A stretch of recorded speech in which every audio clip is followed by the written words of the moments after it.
ایک چھوٹے سے گاؤں میں ایک غریب لڑکا رہتا تھا جس کا نام علی تھا۔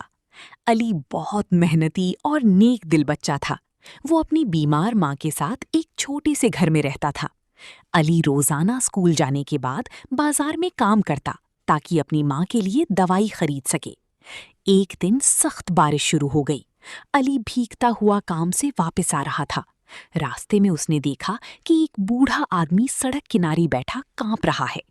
علی کے پاس صرف ایک ہی کمبل تھا جو اس کی ماں نے اسے سردی سے بچنے کے لیے دیا تھا، مگر علی نے وہ کمبل بوڑھے آدمی کو دے دیا۔ جب علی گھر پہنچا تو وہ خود سردی سے بیمار ہو گیا۔ اس کی ماں نے اسے سینے سے لگایا اور کہا، بیٹا، تم نے بہت اچھا کام کیا ہے۔ اللہ ہمیشہ نیک لوگوں کی مدد کرتا ہے۔ چند دن بعد گاؤں کے لوگوں کو علی کی نیکی کا پتہ چلا۔ سب نے مل کر اس کی ماں کے علاج اور علی کی پڑھائی کے لیے مدد کی۔